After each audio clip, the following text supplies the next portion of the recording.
Hi, I'm Dan from JazzComposersPresent.com, an online space where composers, musicians, and listeners come together to celebrate the music we love. I'm joined today by Mark Laver, saxophonist, ethnomusicologist, and associate professor of music at Grinnell College in Iowa.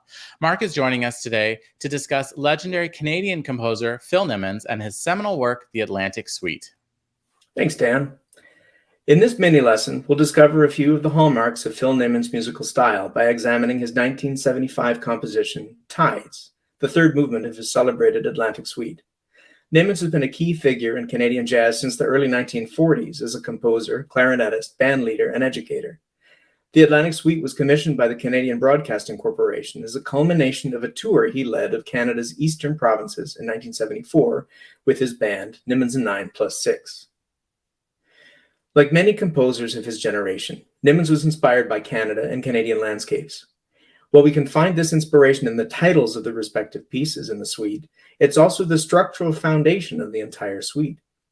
The keys for each of the four movements of the Atlantic Suite are meant to spell out the word East. The first and second movements are in E and A, and Nimmons switches to the solfeggio sol, which he accidentally transliterated as F instead of G, and T, the key of B, for the third and fourth movements. This E-A-F-B line also becomes the introductory motif for the first movement of the piece, Harbors.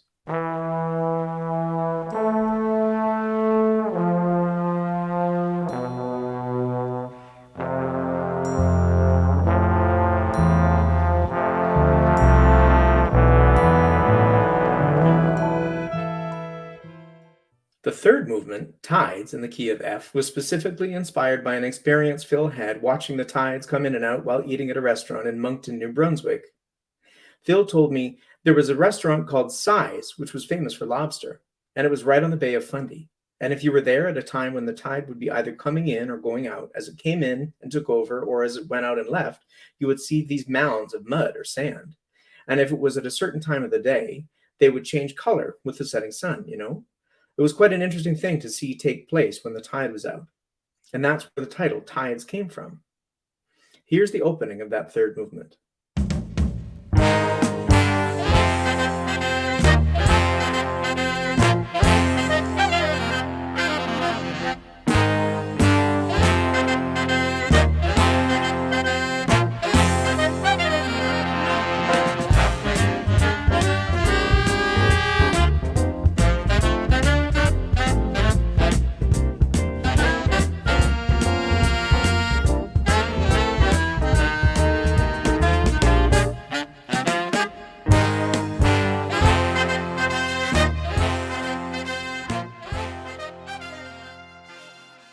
Nimmons was equally inspired by the musicians he wrote for.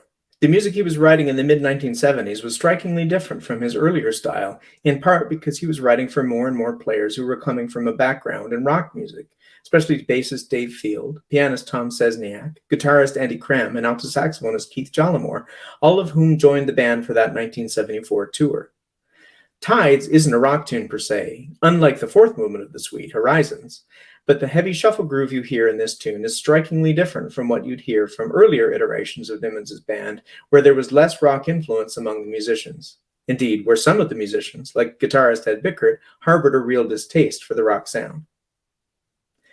Nimmons' relationship with the players in his band also directed his part writing. He knew their strengths and limitations intimately, and he never hesitated to challenge them, especially his high-note trumpet players, Arnie Tchaikovsky and later Bram Bam Bam Smith. His lead trumpet parts are notoriously difficult, not least because he routinely arranged the lead trumpet in unison or as a support with his own clarinet, sometimes with the clarinet at the top of the chord. These voicings, with the timbre harmonic clash on top, amplify the thrilling, climactic moments of Nimmons' compositions, whether transitioning between formal sections or concluding the piece. We hear this strategy at the end of Tides, where Nimmons writes his clarinet a tritone above the top voice in the trumpet section, played by Smith on the record.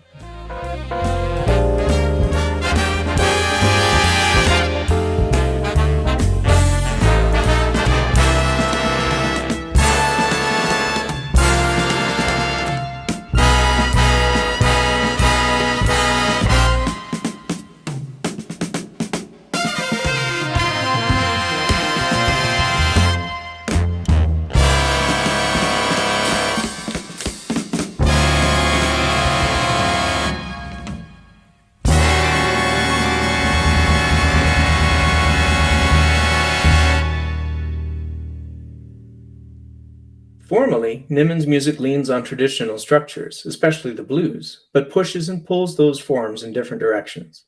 Remarkably, Nimmons composed directly onto score paper at his piano, with no sketches or drafts, often in ink. While Nimmons hasn't said as much explicitly, this practice likely leads to his tendency to employ familiar structures and also to treat them with a kind of improvisatory elasticity. Note the structure of the introductory theme, which later becomes the structure for the horn solos, with its extended treatment of the tonic chord, conventional middle section, and harmonic alterations during the final section. As an ethnomusicologist and Nimmons biographer, I'm keenly aware of the contexts in which Nimmons was writing, musical, cultural, social, etc. So one of the things that intrigues me most about Nimmons' music is how clear and explicit those contexts are in his music. Throughout his career, his politics, his passions, and his personal relationships gave very specific form to what he wrote and how he wrote it. Thanks for watching today's mini lesson. Be sure to like, share, and subscribe. Drop any questions, comments, or suggestions for future videos in the comment section down below. To watch our full-length events and participate in live Q&As with our presenting artists, head over to jazzcomposerspresent.com. Thanks, and we'll see you next time.